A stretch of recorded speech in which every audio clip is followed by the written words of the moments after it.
बिस्मिल्लाहिर्रहमानिर्रहीम। अस्सलाम वालेकुम डियर स्टूडेंट्स, उम्मीद करता हूँ बेटा आप सब खैर ऑफिस से हैं। आपको नंबर 3 की क्लास में वेलकम।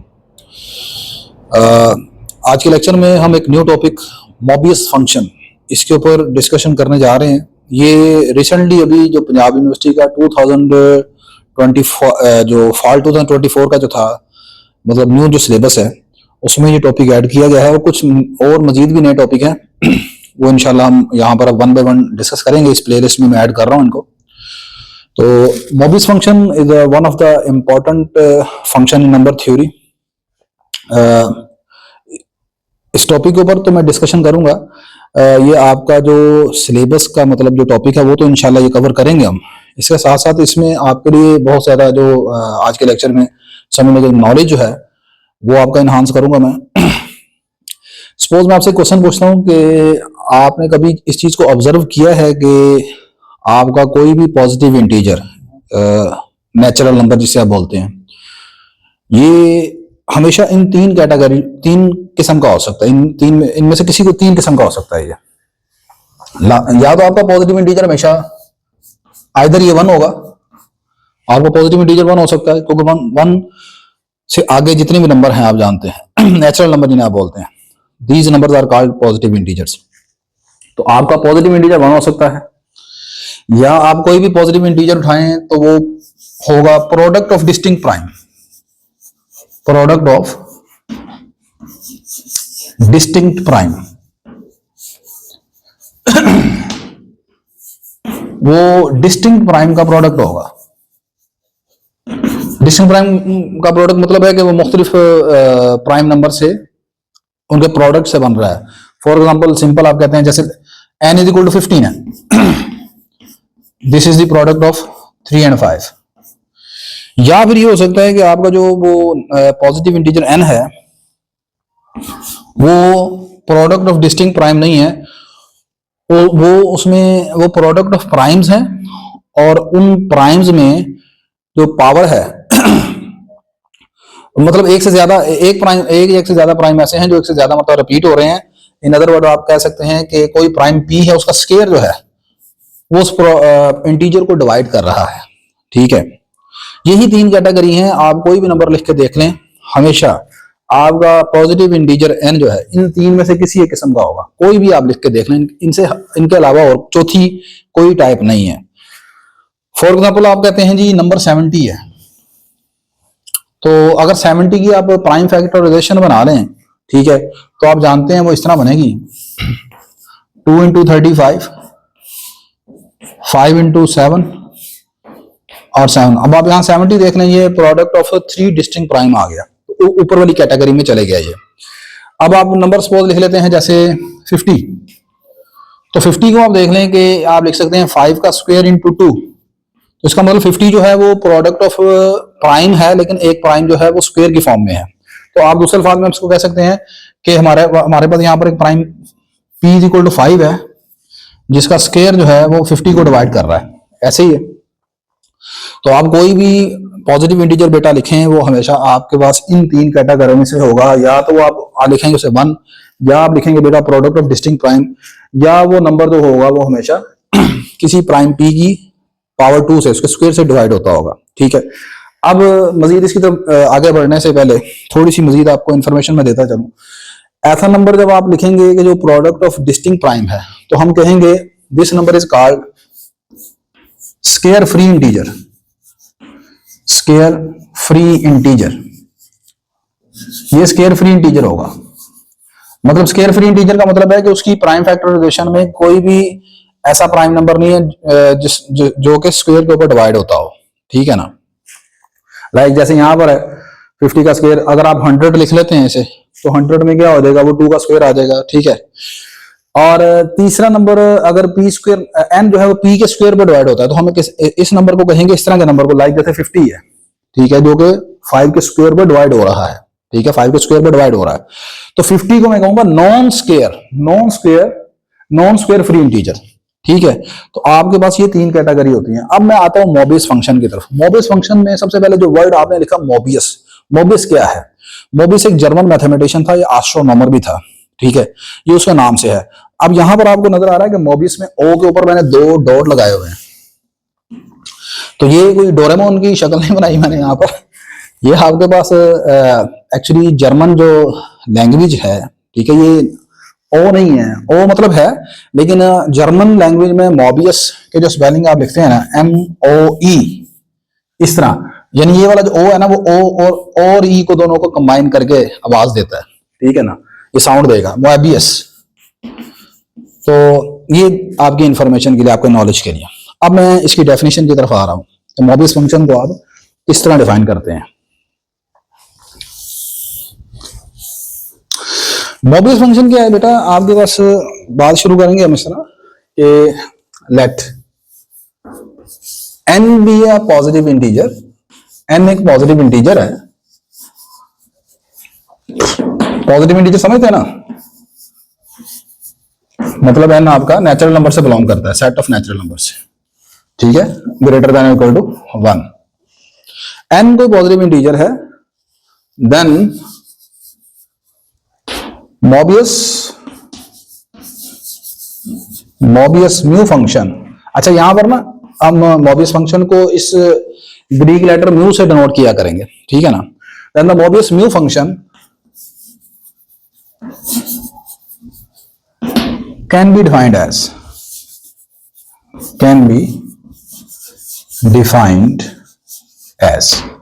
इसको आप ऐसे डिफाइन करते हैं बेटा, mu of n is equal to, ये आपका पीस वाइज फंक्शन है, ये 3 हिस्सों में, जैसे मैंने बताया कि 3 कैटेगरी में होगा, ये तीन पार्ट्स में, 3 रूल्स के तहत इसको आप डिफाइन कर सकते हैं। कहते जी कि अगर तो आपका n इक्वल टू 1 हुआ, पॉजिटिव इंटीजर 1 हुआ, तो मोबियस फंक्शन की जो वैल्यू है वो 1 है, आपने से 1 लेना है, ये इसकी डेफिनेशन है। अगर n इस तरह का हुआ कि उसको कोई प्राइम नंबर p का स्क्वायर डिवाइड करता है, अगर n को p का स्क्वायर डिवाइड करता है, p कौन है बेटा, प्राइम नंबर है, उसका स्क्वायर n को डिवाइड करता है, तो याद रखें बेटा मोबियस फंक्शन की जो वैल्यू होगी वो 0 होगी।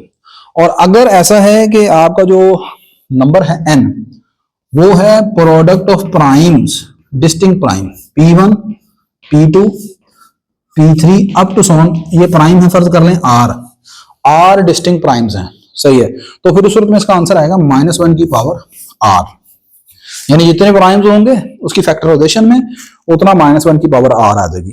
तो आपका जो मोबियस फंक्शन है, इसकी जो आउटपुट है, इसकी जो रेंज है, वो सिर्फ 3 इंटीजर्स हैं, आंसर 0 आएगा या 1 आएगा या फिर -1 आएगा, 3 इंटीजर आएंगे इसके आंसर में, चौथा आंसर कोई नहीं आएगा इसमें, ठीक है। अब कुछ वैल्यूज मोबियस फंक्शन की हम किस तरह कैलकुलेट करते हैं उसको देखते हैं।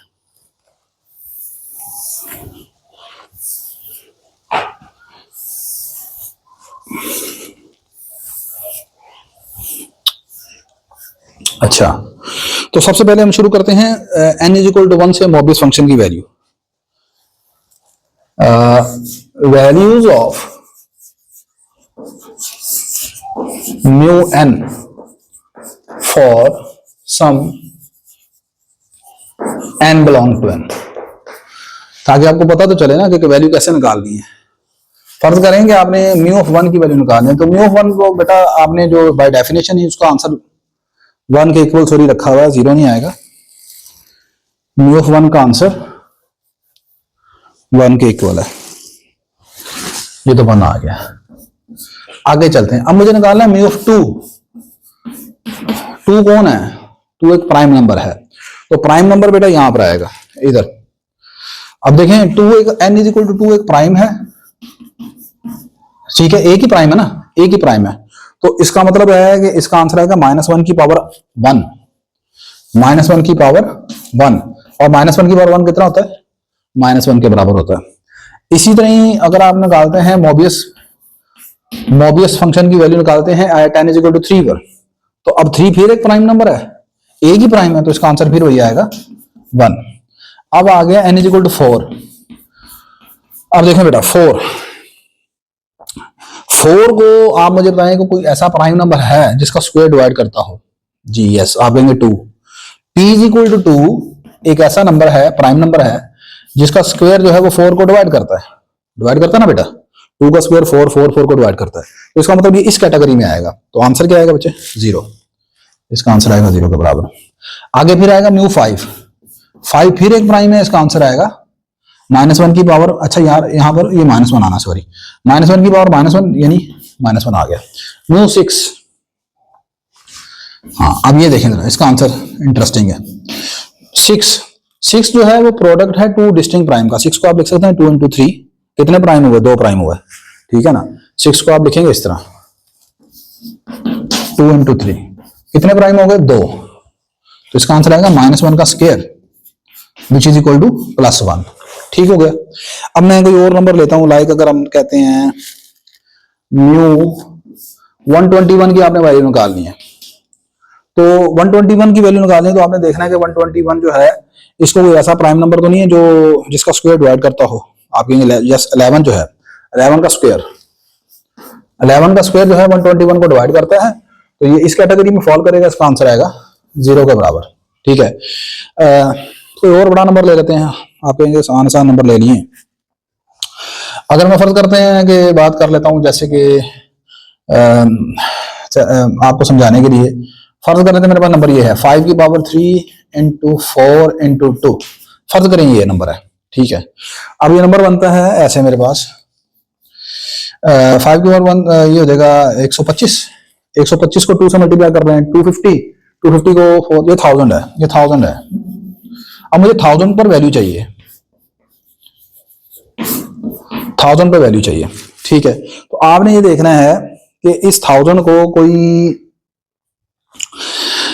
1000 पर सबसे पहले आपने देखना है कि कोई ऐसा प्राइम नंबर है जो इसके स्क्वायर को डिवाइड करता हो, जिसका स्क्वायर इसको डिवाइड करता हो। जी 2 प्राइम है। आप देखें एक तो 1000 जो है वो 5 के स्क्वायर पर भी डिवाइड हो जाता है। 5 का स्क्वायर कौन है? 25, तो 25 के टेबल में 1000 डिवाइड हो जाता है। फिर आप इसको ऐसे भी लिख सकते हैं, इसकी अगर प्राइम फैक्टराइजेशन बना ले तो वो बनेगी इस तरह 5 की पावर 3 into 2 का स्क्वायर यानी 2 की पावर 3। तो इसका मतलब ये है, देखें ये 5, इसमें 2 प्राइम आ रहे हैं, एक है 5 और दूसरा है 2, दोनों की पावर 3 है। इसका मतलब 2 का स्क्वायर भी इसे डिवाइड कर सकता है, 5 का स्क्वायर भी इसे डिवाइड कर सकता है। ठीक है। तो दोनों ही प्राइम इसको डिवाइड कर सकते हैं। इट मींस इसकी वैल्यू आएगी 0 के बराबर, 0 के बराबर आएगी। यहां पर बेटा देखें, यहां पर आपने इस चीज को देखना है कि ये प्रोडक्ट ऑफ डिस्टिंक्ट प्राइम है और इन डिस्टिंक्ट प्राइम में जो पावर है वो रिपीट नहीं होनी चाहिए। अगर एक बच्चा कहता है सर यहां पर भी तो 2 डिस्टिंक्ट प्राइम आ गए 5 और 3, लेकिन 5 और 2, लेकिन बेटा 5 और 2 की पावर रिपीट हो रही है ना बेटे, 3 आ रही है। समझ आ गई कि नहीं? ये चीजें आपने याद रखनी है। तो आई होप कि आपको यहां तक ये समझ आ गई होगी कि मोबियस फंक्शन को आप किस तरह कैलकुलेट करते हैं। सही है। अब एक छोटा सा थ्योरम करेंगे, बड़ा आसान सा है, वो आप खुद भी कर सकते हैं। मोबियस फंक्शन जो होता है ना वो हमेशा मल्टीप्लिकेटिव फंक्शन होता है। क्या होता है? Multiplicative function. अब मल्टीप्लिकेटिव फंक्शन होता क्या? पहले इसको देखो, ये सारा कुछ नजर आ रहा है? हाँ जी, क्लियर नजर आ रहा है। अच्छा, मोबियस फंक्शन में क्या कहा है? Mobius function is the multiplicative function. ये थ्योरम अब हमने करना है।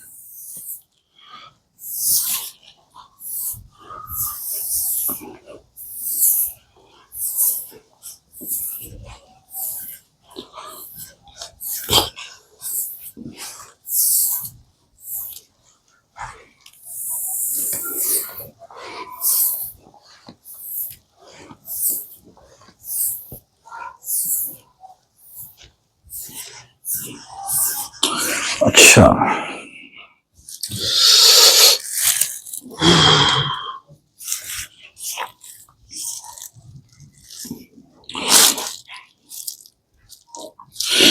ठीक है जी। आगे आप थ्योरम लिखेंगे, थ्योरम ये इंपॉर्टेंट है।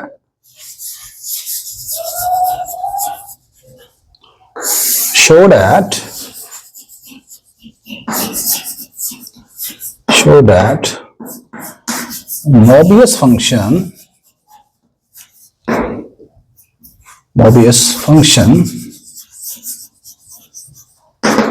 is a multiplicative function.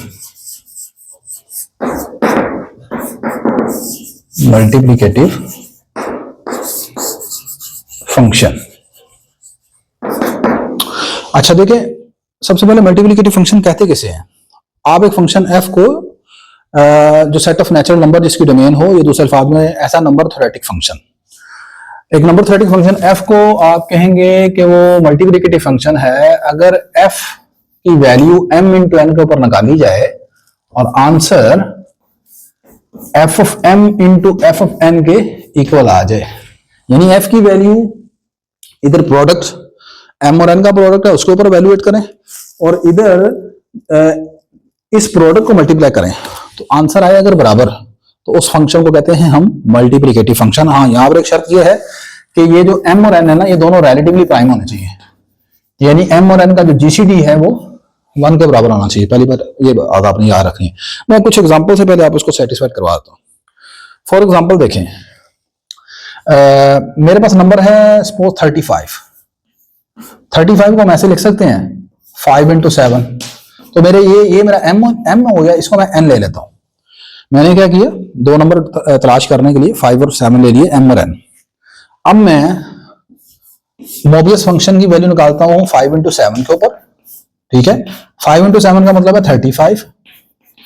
अब 35 क्या है, 35 is the product of two distinct prime, दो डिस्टिंक्ट प्राइम का प्रोडक्ट है। तो मैंने भी आपको बताया कि जब वो दो डिस्टिंक्ट प्राइम का प्रोडक्ट हो और किसी भी प्राइम की कोई पावर रिपीट नहीं हो रही तो उसका आंसर आएगा बेटा सिंपल -1 का स्क्वायर।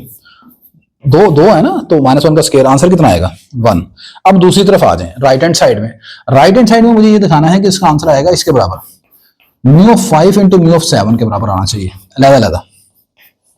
अब म्यू ऑफ 5 कौन है, 5 एक प्राइम नंबर है, एक प्राइम है, तो इसका आंसर बनेगा -1 की पावर 1। इसी तरह 7 भी एक प्राइम है, -1 की पावर 1, -1 की पावर 1 -1, फिर ये भी -1, आंसर कितना आ गया फिर +1। तो आप देख लें दोनों आंसर जो है वो एक जैसे आ गए हैं, सही है। तो ये मतलब होता है मल्टीप्लिकेटिव फंक्शन होने का, ठीक है, कि एक तरफ दोनों नंबरों का प्रोडक्ट लेकर फंक्शन अप्लाई करें और दूसरी तरफ फंक्शन अप्लाई करने के बाद उनका प्रोडक्ट कर लें, आंसर सेम आएगा। तो यहां पर इसमें थ्योरम के प्रूफ में हमें ये लिखना है,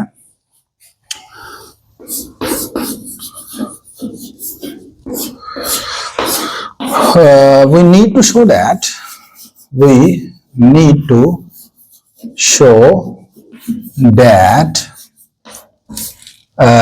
mu of m into n is equal to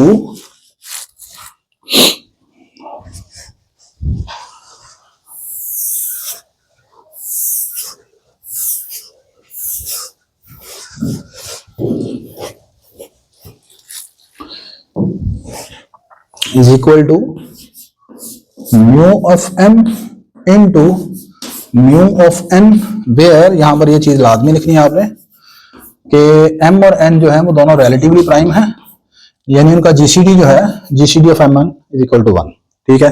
ये हमने प्रूफ करना है। अब यहां पर मैं दो तरह के केस लूंगा। पहला केस, जब आपका m और n, m या n non square free integer होंगे। नॉन स्क्वायर फ्री इंटीजर का मतलब है कि उन दोनों में से किसी एक को या दोनों को कोई प्राइम नंबर p की पावर 2 स्क्वायर डिवाइड करता है, ठीक है। मतलब मैं ऐसे लिखने लगा हूं, देखें जरा। केस नंबर 1,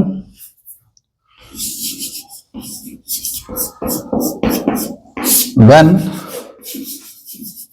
m और n are is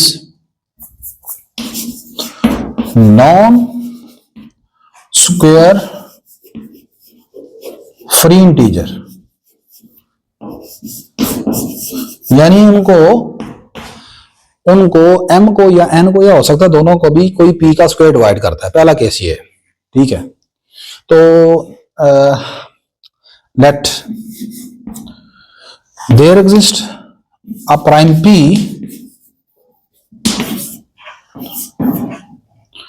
such that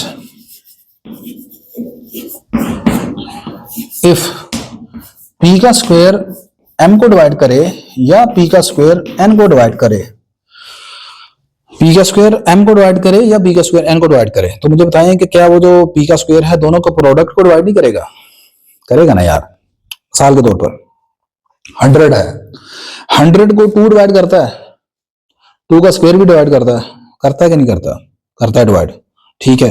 तो अब मैं अगर 100 को किसी नंबर दूसरे से 200 कर दूं तो फिर नहीं उसको डिवाइड करेगा? नहीं समझे? फर्ज करें मेरे पास m की वैल्यू है 100। अब इस 100 को आप मुझे बताएं 2 का स्क्वायर डिवाइड करता है? आप कहेंगे जी डिवाइड करता है। अब अगर इसको डिवाइड करता है ना तो n की वैल्यू आप कुछ भी ले लें, लाइक 3 ही ले लें, चाहे 3 ही ले लें। तो अब भी अगर आपसे मैं पूछूं कि 2 का स्क्वायर यही p का स्क्वायर इन दोनों के प्रोडक्ट को डिवाइड करेगा? कंफर्म करेगा। जब 2 का स्क्वायर इनमें से किसी एक को डिवाइड करता है तो उनके प्रोडक्ट को डिवाइड करना ही करना है ना उसने। ये करके देख लें, 300 बनता है, 304 पर डिवाइड नहीं होता, 75 आंसर आएगा। ठीक है, तो अगर उनमें से किसी एक को भी डिवाइड करेगा ना p का स्क्वायर, तो दोनों के प्रोडक्ट को डिवाइड लाजमन करेगा। तो मैंने लिखा जी let there exist a prime p such that if p square इसको डिवाइड करता है और p स्क्वायर n को डिवाइड करता है, देन बेटा p स्क्वायर मस्ट डिवाइड करेगा इनके प्रोडक्ट को। ठीक है, तो अब आप मोबियस फंक्शन की डेफिनेशन पर चले जाएं। दिस इंप्लाइज, मोबियस फंक्शन ये कहता है कि अगर, इसका मतलब है कि m और n दोनों नॉन स्क्वायर फ्री इंटीजर हैं। नॉन स्क्वायर फ्री इंटीजर का मतलब फिर बता रहा हूं कि ऐसे नंबर जो जिनकी फैक्टराइजेशन में जो है वो स्क्वायर आ रहा है या वो स्क्वायर के बाद डिवाइड हो जाती है। ठीक है, तो अब उसके मुताबिक इसका आंसर किसके बराबर आना चाहिए? 0 के बराबर आना चाहिए। m और n किस पर डिवाइड हो रहे हैं? p के स्क्वायर पर डिवाइड हो रहे हैं। जब वो स्क्वायर पर डिवाइड होंगे तो उसका आंसर हमेशा 0 लिखना आपने। ठीक है, अब दूसरी तरफ आ जाए, मुझे ये दिखाना है कि ये इसके इक्वल आना चाहिए। इट मींस इस वाली साइड का आंसर भी 0 के इक्वल आना चाहिए। तो बेटा मुझे बताएं, आपने कहा है कि अगर p का स्क्वायर m को डिवाइड करे या n को डिवाइड करे, ठीक है, इसका मतलब m या n में से कोई एक लाजमन डिवाइड हो रहा है। अगर फर्ज कर लें m को डिवाइड कर रहा होगा, अगर m को डिवाइड कर रहा होगा तो फिर म्यू ऑफ m का आंसर क्या आएगा? 0। और अगर आप कहें वो n को डिवाइड करता है p का स्क्वायर, तो फिर म्यू ऑफ n का जवाब क्या आएगा? 0। देखें, दोबारा मोबियस फंक्शन की डेफिनेशन अपने सामने रखें। जब कोई नंबर किसी स्क्वायर पर p के स्क्वायर पर डिवाइड होगा तो आंसर हमेशा 0 आएगा। आपने कहा कि अगर ये m जो है p के स्क्वायर पर डिवाइड होता है तो आंसर 0 आएगा। तो इसका मतलब म्यू ऑफ m का आंसर आएगा 0 के बराबर। और अगर ये 0 नहीं आता तो फिर ये डिवाइड हो रहा होगा, फिर ये 0 आ रहा होगा। तो दोनों का प्रोडक्ट हमेशा हर सूरत में 0 आएगा। तो ये तो पहला केस हो गया। आप देख लें दोनों में आंसर इक्वल आ गया। सेकंड केस भी आसान है, मुश्किल नहीं है। अब मैं वो वाला केस लूंगा जो कि स्क्वायर फ्री इंटीजर होगा, यानी वो प्रोडक्ट ऑफ डिस्टिंक्ट प्राइम होगा। ठीक है ना। केस नंबर 2,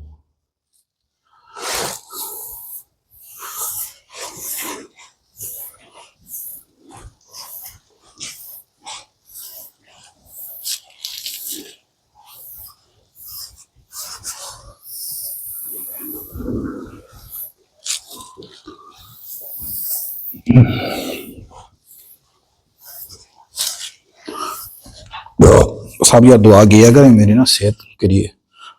सेहत अल्लाह पाक दे मुझे, आपकी बस दुआ चाहिए। Case number 2,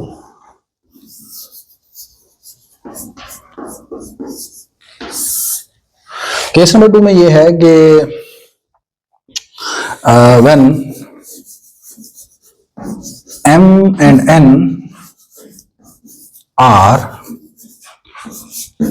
product of distinct primes,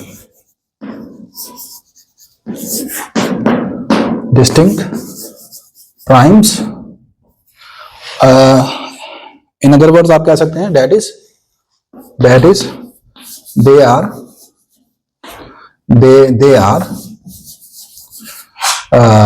square free integers। अच्छा, मतलब अब आपने कह रहे हैं कि अब वो जो दोनों है ना वो प्रोडक्ट ऑफ डिस्टिंक्ट प्राइम है। अगर वो प्रोडक्ट ऑफ डिस्टिंक्ट प्राइम है तो फिर इनकी प्राइम फैक्टराइजेशन बना लेते हैं। दैट m जो है ना उसकी प्राइम फैक्टराइजेशन इस तरह है, p1 p2 p3 up to so on pr। इसकी प्राइम फैक्टराइजेशन में n प्राइम है, r प्राइम है। और जो n है इसकी प्राइम फैक्टराइजेशन है q1 q2 multiply by q3 multiply qs। इसकी प्राइम फैक्टराइजेशन में जो नंबर आ रहे हैं वो एक तो q की शक्ल में है, दूसरा वो s है। और आगे आप लिख दें where all pi and qj are distinct। ये अब आप यहां लिखते हैं इसको कि भाई ये याद रखें कि जितने भी p और q है ना ये आपस में इनका कोई एक जैसा नहीं है। ठीक है ना, सारे के सारे मुख्तलिफ हैं। चलें फिर, अगर ये मुख्तलिफ हैं तो अब फिर मुझे इस पर मोबियस फंक्शन की वैल्यू चाहिए। मोबियस फंक्शन क्या कहता है, पहले इनको मल्टीप्लाई कर लें आप, तो मल्टीप्लाई कर लेते हैं, कर लेंगे मल्टीप्लाई। m की वैल्यू कितनी है, m ये सारा है, p1 p2 p3 pr multiply q1 q2 qs, इनको कर लिया मल्टीप्लाई। ये सारे कौन है, p1 p2 q1 q, ये कौन है, ये प्राइम नंबर है, सारे मुख्तलिफ हैं जी, बिल्कुल मुख्तलिफ है।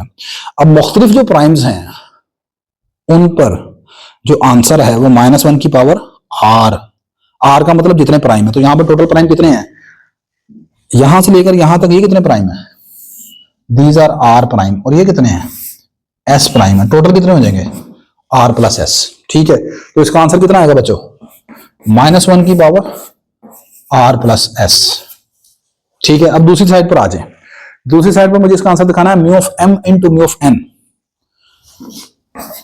Mu of m into mu of n का आंसर वो भी यही बनेगा। कैसे, म्यू ऑफ m क्या है, प्रोडक्ट ऑफ डिस्टिंक्ट प्राइम, कितने प्राइम है, r प्राइम है, तो आंसर कितना आएगा, -1 की power r into mu of n कितना है, प्रोडक्ट ऑफ डिस्टिंक्ट प्राइम, कितने प्राइम, s प्राइम, q की शक्ल में, तो इसका आंसर कितना आएगा, -1 की पावर s। फाइनल आंसर कितना बन गया, -1 की पावर r प्लस s, वो भी वही, ये भी वही। This implies mu of m into mu of n is equal to mu of m into mu of n। नहीं, ये प्रूफ हो गया, ठीक है। यहां पर चंद एक चीजें आपके जहन में जो आ सकती हैं, सर ये बताएं, क्या आप यहां पर वो वाला केस नहीं डिस्कस करेंगे जिसमें m और n बराबर हों, नहीं बेटा वो नहीं डिस्कस करेंगे। उसकी वजह क्या है, आप मुझे बताएं, अगर m और n दोनों बराबर हो जाएं तो क्या वो दोनों रिलेटिवली प्राइम होंगे, यानी उनका जीसीडी 1 के बराबर आएगा। नंबर थ्योरेटिक फंक्शन की ये जो मल्टीप्लिकेटिव फंक्शन जो है उसकी पहली शर्त यह है कि जो भी m और n आपने उठाने हैं वो उनका जीसीडी 1 के बराबर होना चाहिए। यानी जीसीडी 1 का मतलब यह है कि उनके दरमियान, दोनों m और n के दरमियान 1 के अलावा कोई चीज कॉमन नहीं होनी चाहिए। लाइक 3 और 4 के दरमियान 1 के अलावा कोई कॉमन नहीं है, 2 और 5 कोई चीज कॉमन नहीं है, 5 और 10 इनके दरमियान कॉमन 5 है, सही है। तो इसका मतलब है कि जब आप कहेंगे दोनों नंबर बराबर हैं, लाइक पहला नंबर भी 5 दूसरा भी 5, तो इनका जीसीडी बेटा कितना निकलेगा, इनका जीसीडी आएगा 5 के बराबर। तो इसका मतलब ये तो फिर नहीं आएगा, ये वाला केस तो होगा नहीं। इसका मतलब हमने सिर्फ वो वाला केस डिस्कस करना है जिसमें m और n मुख्तलिफ हों, और उन्हीं दोनों केसेस में आएगा। हाँ, अब यहां पर एक चीज हो सकती है, एक बच्चा कहता है सर अगर m और n बराबर हों और हों भी 1 के बराबर, तो इसमें क्या होगा, इस केस को स्पेशल अलग से डिस्कस करने की जरूरत नहीं है। m और n 1 के बराबर है, इसका मतलब अब वो सही कह रहा है कि इनका जीसीडी 1 के बराबर आ जाएगा, ठीक है, इनका जीसीडी 1 के बराबर आ जाएगा। लेकिन इसको अलग से डिस्कस करने की जरूरत नहीं है, ठीक है। क्यों, उसकी वजह यह है कि आप शुरू से लेके यही चल रहे हैं। जब आपने शुरू में लिया है कि we need to show that, मैंने लिखा था we need to show that कि mu is a multiplicative function such that their GCD is 1।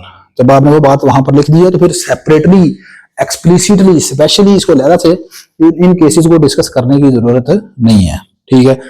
एक बच्चा कहता है कि हम कहते हैं जी अगर m और n आपस में बराबर नहीं है, ठीक है, लेकिन इनमें से कोई एक 1 के बराबर है, सही है, तो फिर भी जारी सी बात है 1 का किसी भी नंबर के साथ जीसीडी 1 है, तो इन चीजों को अलग डिस्कस करने की जरूरत नहीं है। सारे ये लंबे चौड़े इतने केसेस, आपने सिर्फ 2 केसेस लेने हैं, ठीक है, एक square free integer, non square free integer, और ऊपर जो चीज है वो मेंशन है कि हम सिर्फ वो m और n ले रहे हैं जो कि रिलेटिवली प्राइम है, बस।